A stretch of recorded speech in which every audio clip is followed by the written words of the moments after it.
स्वागत करता हूँ। आज के प्रीक्लिनिकल टीचर कैंप में आप सभी को पार्टिसिपेट किया, उसके लिए मैं आप सभी लोगों को धन्यवाद देना चाहता हूँ और साथ में धन्यवाद देना चाहता हूँ मिस नीलम जी का, जिन्होंने हमें यहाँ पर फ्री ग्लूकोज चेकअप कैंप करने की अनुमति दी। जैसा कि हम लोग जानते हैं कि हमारे भारत देश में डायबिटीज महामारी की तरफ फैल चुका है, या तो ये कहूँ कि हमारा भारत डायबिटीज की राजधानी बन चुका है। आज हम नहीं जागे तो हमें बहुत देर हो जाएगी। अब हम लोगों को जागने की जरूरत है, इस विषय पर चर्चा करने की जरूरत है। आज मैं डायबिटीज पर चर्चा नहीं करूंगा क्योंकि डायबिटीज का विषय बहुत लंबा होता है। अगर जिसको डायबिटीज के बारे में जानकारी चाहिए, वो हमारा ऑनलाइन प्रोग्राम होता है, बिल्कुल फ्री होता है, उसमें जाकर आप डायबिटीज जानकारी ले सकते हैं। आज हम बात करने वाले प्री डायबिटीज के बारे में। अब आप कुछ लोग सोच रहे हो प्री डायबिटीज अब देखा नहीं मिला है। दोस्तों, प्री डायबिटीज की पूर्वावस्था होती है। डायबिटीज की पूर्वावस्था होती है तो डायबिटीज होने में कम से लेकर 3 से 4 साल लगते हैं। किसी इंसान को 3 से लेकर 4 साल तक लगते हैं और कुछ इंसान को 5 से लेकर 7 साल तक लगते हैं। हमारे भारत में प्री डायबिटीज के लोग लगभग 40 से 50 करोड़ लोग हो सकते हैं। अब आप लोग सोच रहे होंगे कि मैं किस आधार पर कह रहा हूँ।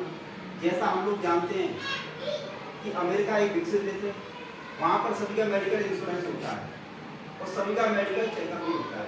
अमेरिकन डायबिटीज एसोसिएशन द्वारा एक रिपोर्ट दी गई है जिसमें ये बताया गया है कि वहाँ की जनसंख्या का 11.2% लोगों को डायबिटीज है। परंतु उस रिपोर्ट में चौंकाने वाली बात यह है कि वहाँ पर प्री डायबिटीज लोगों की संख्या 3 गुना है। अगर इस रिपोर्ट को हम आधार मान लें तो भारत में कहा जा रहा है कि 12% लोगों को डायबिटीज होने की संभावना है, मतलब 16 करोड़ लोगों को डायबिटीज होने की संभावना है। अगर हम 16 करोड़ का प्री डायबिटीज में 3 गुना करते हैं तो 48 करोड़ लोग हमारे भारत में प्री डायबिटीज के हो सकते हैं। ये बात तो कोरोना काल में भी साबित हुई थी कि लीलावती हॉस्पिटल मुंबई में, यहाँ बड़े बड़े नेता अभिनेता अपना इलाज कराते हैं, वहाँ के सुप्रसिद्ध डॉक्टर ने एक न्यूज चैनल में कहा था कि कोरोना काल में जिस उपचार प्रणाली का प्रयोग किया गया है और जो लोग तनाव से गुजरे हैं उनमें से 50% लोगों को डायबिटीज होने की संभावना है। इससे साफ तौर पर मालूम पड़ता है कि जिन लोगों को डायबिटीज होने की संभावना है वो लोग इस समय पर प्री डायबिटीज की अवस्था में रह रहे होंगे। जिन लोगों को डायबिटीज होने की संभावना है वो लोग इस समय पर प्री डायबिटीज की अवस्था में रह रहे होंगे और आने वाले समय में एक भारी संख्या में डायबिटीज हो सकता है। अब सवाल ये उठता है कि अब हम लोगों को क्या करना होगा। मैं जानता हूँ आप लोगों का जवाब होगा कि अब हम लोगों को जागृत होना चाहिए और सबको जागृत करना चाहिए। बस यही हम मिशन डायबिटीज इंडिया की तरफ से हम लोग कर रहे हैं। दोस्तों, गुड न्यूज़ ये है कि प्री डायबिटीज का रिवर्सल बहुत आसान है। मात्र 4 से 6 महीने के प्रयास से हम प्री डायबिटीज को आसानी से रिवर्स कर सकते हैं।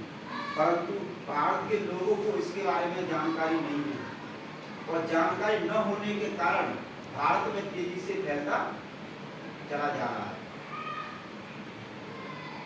अब आप लोग सोच रहे हो क्या कोई सामान्य इंसान इसके बारे में जान सकता है? क्या इसका एक टेस्ट होता है? तो गुड न्यूज़ है, इसका एक टेस्ट होता है HbA1c टेस्ट। ये पूरे 90 दिन का ग्लूकोज होता है।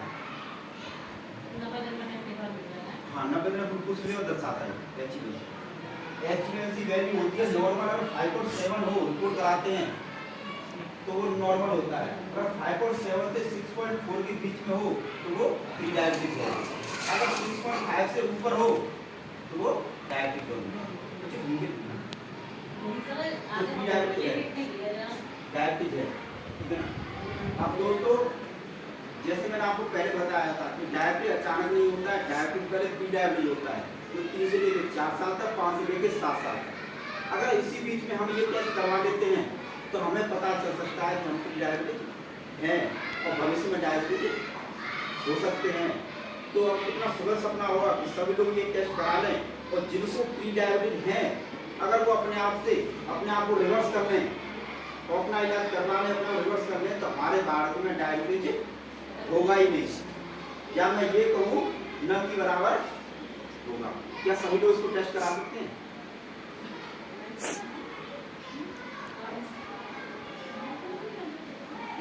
इसका मतलब सभी लोग ये टेस्ट नहीं करा सकते हैं।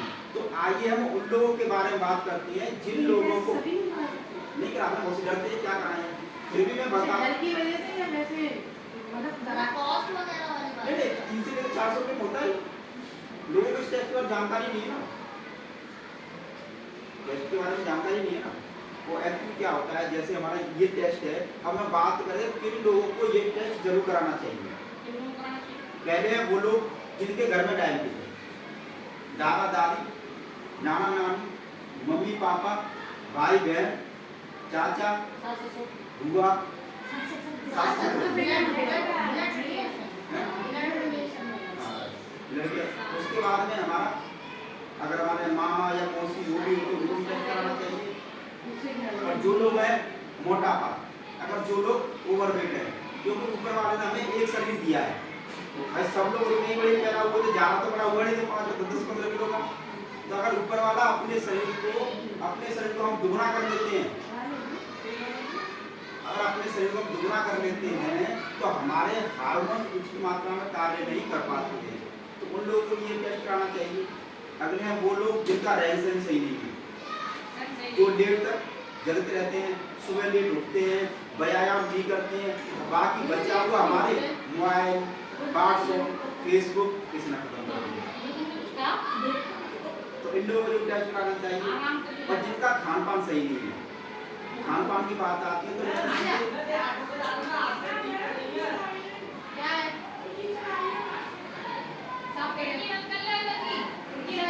खान पान की बात आती है तो सीधे कहूँगा कि हमारे यहाँ बड़ी बड़ी कंपनी है जो लाखों करोड़ रुपए का टर्नओवर कर रही है। इन कंपनियों से हम दाल दलिया तो मंगाते नहीं, भाई इन कंपनी क्या मंगाती है, पिज्जा, बर्गर, नूडल्स वगैरह वगैरह खाते हैं। और इन चीजों में हमारे केमिकल्स आता है, इनसे भी हमारा शरीर खराब होता है। इन लोगों को भी टेस्ट कराना चाहिए। अगले हैं वो लोग जो प्रदूषण वातावरण में रहते हैं, कारखानों में कार्य करते हैं, केमिकल फैक्ट्रियों में काम करते हैं, या ऐसी जगह रहते हैं जहाँ का वातावरण दूषित हो। अगले हैं वो लोग जो तनाव में रहते हैं, और तनाव में तो हमारा भारत में 6-7 नंबर तनाव में आ चुका है। और तनाव फालतू का, आज शर्मा जी घर से निकले और वर्मा जी ने राम राम नहीं कही, तो सोचते रहेंगे आज हमने राम राम नहीं, पर क्या हुआ, राम राम क्यों नहीं करेंगे। क्या महिला की बात करें तो आपको पता है महिला सजने में कितना टाइम लेती है ना। अगर वो साड़ी पहनी अच्छी सी और घर से बाहर निकले और किसी ने तारीफ नहीं करी, और कोई महिला ने ये बोल दिया कि ये आपकी साड़ी आपसे मैच नहीं कर रही है, उन्हें टेंशन हो गया। उनको भी ये सब फालतू का तनाव होता है, तो ये तनाव पूरे दिन का रहता है। और अगले होते उम्र के, अगर जिन लोगों को ज्यादा उम्र होती है तो उनको तो होती है, तो अलग चीज होती है। इन लोगों को जरूर टेस्ट कराना चाहिए। मैं जा रही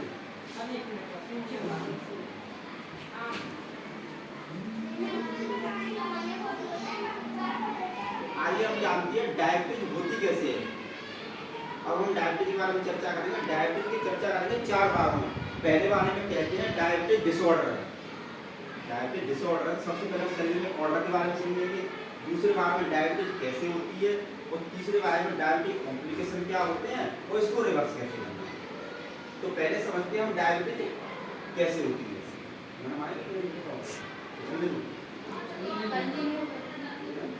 अब जैसे हम लोग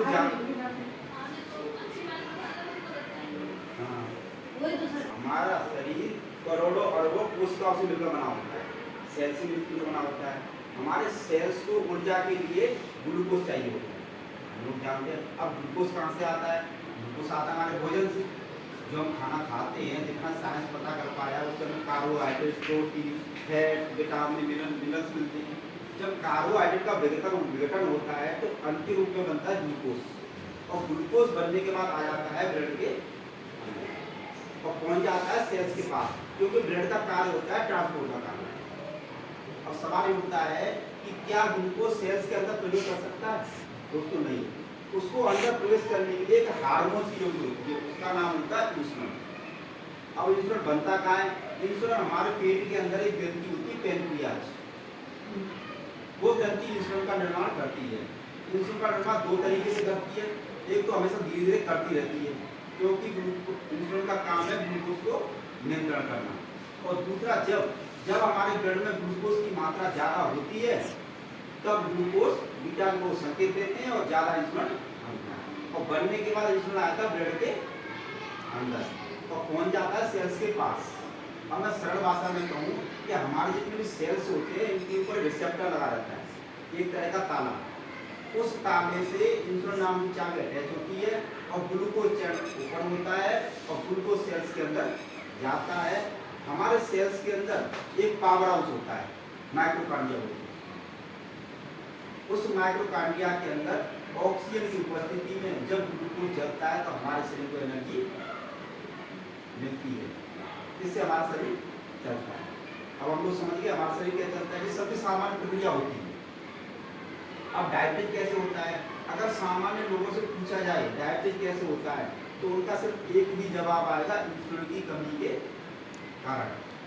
पर मैं आप लोगों को आज इस प्रोग्राम के माध्यम से बताना चाहता हूँ कि हमारे डायबिटीज के अंदर टाइप 1 डायबिटीज, टाइप 1.5 डायबिटीज और टाइप 2 डायबिटीज। अब आप लोगों ने टाइप 1 और टाइप 2 सुना होगा, अब टाइप 1.5 किसने सुना है? इसमें पर जैसे जैसे समय बढ़ता चला जा रहा है और साइंस अपनी खोज करता चला जा रहा है। ये टाइप 1.5 ये नया डायबिटीज है, नए प्रकार का, ये अक्सर 25 से लेके 35 साल की उम्र में होता है। इसको लाड़ा बोली के नाम से जाना जा रहा है, लाड़ा बोली के नाम से जाना जा रहा है। ये सबसे ज्यादा खतरनाक होता है क्योंकि इसमें डायरेक्ट इंसुलिन की कमी आती है, छोटे बच्चों के अंदर इंसुलिन की कमी आती है। हमारे भारत में टाइप 1 के 5% लोग हैं, अभी टाइप 1.5 की अभी गणना नहीं हो पा रही है, और इसी की नहीं हो रही है, इसकी नहीं हो रही है। और ये कौन सी उम्र वालों के लिए कम एज पे है ये 25 से लेके 35 साल होता है। एक वो भी तो इसमें होता है, डायरेक्ट डायबिटीज जिसका पेट में इंसुलिन दिए जाते हैं। नहीं उसकी बात करता हूँ यार। हाँ। अब क्या टाइप 2 डायबिटीज, ये हमारे भारत 80 से लेके 95% लोग हैं। तो आज हम टाइप 2 डायबिटीज के बारे में बात करेंगे, क्योंकि अगर टाइप 2 डायबिटीज को हमने नहीं समझा तो हम इसके कुचक्र में फंसते रहेंगे। मैं आपको एक उम्मीद देना चाहता हूँ कि टाइप 2 डायबिटीज की जो पूरी अवस्था होती है उसी को हम प्री डायबिटीज कहते हैं। जब प्री डायबिटीज का रिवर्सल 1 से ले 100% एक हमारा रिवर्सल हो जाता है 4 से 6 महीने में, तो टाइप 2 डायबिटीज होती है कैसी भी उसका भी रिवर्सल हो जाता है, उसमें समय ज़्यादा लग सकता है। अब टाइप 2 डायबिटीज क्या? इंसुलिन रेजिस्टेंस के कारण होने वाला डायबिटीज। इंसुलिन रेजिस्टेंस मतलब जैसे मैं पहले बार में समझा था कि भोजन से ग्लूकोज निकला, ग्लूकोज सेल्स के पास पहुंचा, बीटा सेल ने इंसुलिन बनाए, इंसुलिन भी सेल्स के पास पहुंचे, इंसुलिन ने क्या गेट खोला, ग्लूकोज अंदर गया। किन्हीं कारणों से हमारा गेट वो खराब हो जाता है। कारण हमारे वही है जिसके लिए मैंने आपको टेस्ट करने के लिए बोला। बाकी के लिए मैं आपको शाम को इसमें लिंक भेजूंगा, जो आप जूमैप्स होती है जूमैप्स लिंक भेजूंगा। जूमैप्स में 8 से लेके 9:30 बजे तक होता है, उसमें संपूर्ण जानकारी दी जाती है। उस लड़की को इतना मारा सी सांस नहीं रुक रही है। आपने भी करना है, जो मैंने आपको पहले बताया था, टेस्ट इनको कराना है। जब हमारे रिसेप्टर खराब हो जाते हैं तो हमारे सेल्स को ग्लूकोज नहीं मिलता है। जब हमारे सेल्स को ग्लूकोज नहीं मिलेगा तो थकान महसूस होगी। तो डायबिटीज का पहला लक्षण यही होता है, बार बार थकान होना।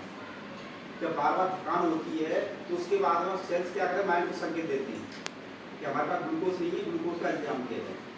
तो इसलिए माइंड क्या करता है, बार बार खाने के लिए बोलता है। इसलिए दूसरा लक्षण होता है बार बार भूख लगना होता है। इसलिए दूसरा लक्षण होता है बार बार खाना खाना। पहला थकान होना, दूसरा बार बार खाना खाना।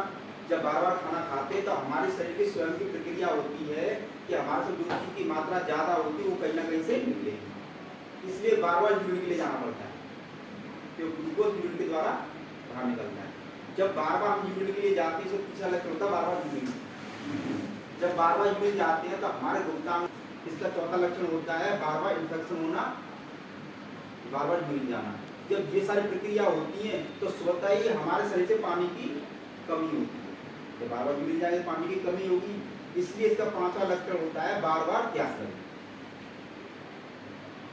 और जब हमारे ग्लूकोज सेल्स के पास नहीं पहुंचता है तो या तो हमारा शरीर बढ़ने लगता है, मोटापे की वजह से ग्लूकोज बढ़ने लगता है, या फिर एक साथ कम होने लगता है। जब ये सारी प्रक्रिया होती है तो हमारा जो ग्लूकोज बीटा सेल को संकेत देता है, ज्यादा इंसुलिन बनता है। जब ज्यादा इंसुलिन और ज्यादा ग्लूकोज बनता है तो हमारे आंखों के अंदर चलते चलते अंधेरा छाने लगता है। जब ये सारी प्रक्रिया होती है तो हम जाते हैं डॉक्टर के पास। मैं आपको एक बात बताना चाहता हूँ, चाहे कोई छोटा डॉक्टर हो चाहे कितना बड़ा भी डॉक्टर हो, वो डायबिटिक व्यक्ति के पास छिड़कानी नहीं करते। पेशेंट में बोलता नहीं तो उसलिए वो पेशेंट है ही नहीं। उनको से ज्यादा पेशेंट तो उसको कहते हैं जिनको हॉस्पिटल भर्ती होते हैं। तो डायबिटिक व्यक्ति होते हैं जब ज्यादा डॉक्टर के पास जाते हैं, चाहे छोटा डॉक्टर हो चाहे बड़ा डॉक्टर, वो डायबिटिक व्यक्ति का छिड़कानी नहीं करते। उनके लिए वही दवाई यूज करते हैं, ग्लिमिप्राइड, मेटफोर्मिन, बबुलोस, यही दवाई से आती है हमारे साथ। इसके अलावा कोई दवाई नहीं आती। ब्रांड का नाम अलग हो सकता है तो उनके अंदर यही दवाई होती है। अब हम लोगों को जैसे प्री डायबिटीज होता है 120 140 तक 140 से ऊपर लेवल बढ़ता है, तो ऐसी क्या घटना होती है हमारे शरीर के अंदर जिससे हम प्री डायबिटीज से डायबिटीज में कन्वर्ट हो जाते हैं। पहले नॉन डायबिटीज, प्री डायबिटीज 140 120 से 140 प्री डायबिटीज। 140 से ऊपर डायबिटीज ना बहुत से लेवल में लैब में 160 तक भी प्री डायबिटीज बोलते हैं। वो अलग अलग लैब के ऊपर डिपेंड करता है। 130 120 से 40 से नीचे आ गई नॉर्मल अब इसलिए हम जाते हैं डॉक्टर के पास। अब डॉक्टर वही टैबलेट का यूज करते हैं। अब वो क्या करते हैं, हमें टैबलेट देते हैं और बोलते हैं ये टैबलेट आपको जिंदगी भर लेनी पड़ेगी आपको। हम लोग क्या करते हैं, उसको अपना भाग्य का हिस्सा मान लेते हैं। और मानना भी पड़ता है कि हम डॉक्टर के पास से आते हैं तो घर पे भी हम कुछ लोग आसपास में कुछ लोग ऐसे मिलते हैं जो पहले से ही टैबलेट ले रहे होते हैं और वो भी यही कहते हैं घर में लेनी पड़ेगी। पर हम लोगों को इसको अच्छी तरह समझते हैं ये मॉडर्न मेडिसिन होती है, ये हमारा शरीर स्वीकार नहीं करता है। इसलिए हम जब पहली टैबलेट लेते हैं 250 mg की टैबलेट लेते हैं या M1 की टैबलेट लेते हैं, उस समय बाद वो टैबलेट काम करना बंद कर देती है। किस तरह से? क्योंकि ये टैबलेट का कार्य होता है बीटा सेल से ज्यादा इंसुलिन बनवाना। वो बीटा सेल पर प्रेशर डालते हैं, बीटा सेल ज्यादा इंसुलिन बनवाते हैं। जब बीटा सेल का नाम आता है, बीटा सेल पहले से ही परेशान था, पैनिक्रिया बिल्कुल की बच्चे की तरह होती है बिल्कुल यार। जब उस पर बार बार दबाव डालते हैं तो बीटा सेल क्या काम करना कम कर देती है और टैबलेट कुछ समय बाद जाके वो काम करना कम कर देती है या बंद कर देती है। फिर तो हमारी यही प्रक्रिया होती है। अब डॉक्टर के पास जाते हैं, या तो डॉक्टर टैबलेट का साइज बढ़ा देते हैं या 2 टैबलेट कर देते हैं। यहाँ 250 वहाँ 500 कर देते हैं, यहाँ M1 है वहाँ M2 कर देते हैं और कुछ समय बाद वो टैबलेट दोबारा काम करना बंद कर देती है। क्योंकि हमारा लीवर होता है वो क्या, जो टैबलेट आती है उसको कंट्रोल करता है। तो जो भी हम टैबलेट खाते हैं उसमें से लेके 20 से लेके 30% दवाई काम करती है। बाकी दवाई आधी चीजें में किडनी को इफेक्ट करती है। और जब बार बार दवाई लेने के कारण जो पहले हमारा शरीर इंसुलिन बना रहा था अच्छी तरह, और दवाई लेने के कारण बीटा सेल को डैमेज कर देता है। जब बीटा सेल डैमेज हो जाते हैं तब डॉक्टर बोलते हैं अब आपको इंसुलिन लेनी पड़ेगी। इंसुलिन से बाहर से इंसुलिन लेनी पड़ेगी। डायरेक्ट कोई इंसुलिन नहीं लेता है जब तक उसके बीटा सेल डैमेज ना हो जाए और बीटा सेल इंसुलिन ना बनाए, जब तक वो इंसुलिन नहीं लेते। जब बीटा सेल कम बना रहे हैं तब इंसुलिन लेना स्टार्ट कर देते हैं। तो अगली घटना ये होती है कि कभी कभी हमारा ग्लूकोज लेवल आ जाता है 120 10 से 120 10 पे आ जाता है, तो हम लोग समझते हैं हमारा डायबिटीज सही हो गया, तो हम खाना स्टार्ट कर देते हैं। तो पता नहीं कब हमारा ग्लूकोज लेवल बढ़ जाता है। तो अगला कारण होता है कि या तो हम अपनी मर्जी से समझते हैं या डॉक्टर कहते हैं कि आपका शरीर इंसुलिन कम बना रहा है, आप बार बार खाना खाइए। या हम खाना खाते थे 3 बार में, वहाँ खाना खाते 5 से लेकर 7 बार, सुबह 7 बजे, फिर 9 बजे, फिर 10-11 बजे, फिर दोपहर में, फिर 3-4 बजे। 2 घंटे बाद कुछ हाँ, खाओ। वही तो कहना चाह रहा हूँ ना, क्या करना है। अब वो 2-2 घंटे बाद खाना खाने। अब मैं आप लोगों को बात बताना चाहता हूँ कि हमारे शरीर के अंदर हमारे शरीर के अंदर 13 प्रकार की ज्योति जलती है, अग्नि जलती है। पहली जठराग्नि, फिर सप्त धातु अग्नि, पंच महाभूत अग्नि। इसलिए तो कहते हैं चूहे दौड़ना। चूहे दौड़ने का मतलब वो अग्नि जब जलती है तभी हमें भूख लगती है। आयुर्वेद भी ये कहता है कि जब हमें भूख लगे तभी हमें खाना चाहिए, परंतु हम ग्लूकोज को कंट्रोल करने के चक्कर में बार बार खाना खाते हैं। यहाँ हमने खाना 2 घंटे पहले खाया और बाद में खाना खाते तो पहले वाला खाना तो पचा ही नहीं। पर जो पहले वाला खाना पचता नहीं है वो एक तरह का टॉक्सिन मटेरियल तैयार करता है, उसको आम बोलते हैं। वैसे होने जाती है लेकिन एक बार साफ नहीं होती, उसी को आम बोलते हैं। टॉक्सिन मटेरियल तैयार होता है, वो टॉक्सिन मटेरियल क्या करता है, हमारे ब्लड के साथ सप्लाई करता है। जब ब्लड के साथ रेगुलेट करता है, घूमते घूमते अगर हार्ट में रुका तो हार्ट में, ब्रेन में रुका तो ब्रेन हेमरेज, या ब्रेन हेमरेज। इसलिए डायबिटीज को साइलेंट किलर कहा जाता है। व्यक्ति को पता ही नहीं है कि उसको डायबिटीज है, वो प्री डायबिटीज स्टेज में, परंतु उसको टॉक्सिन की वजह से उसको हार्ट अटैक आ गया।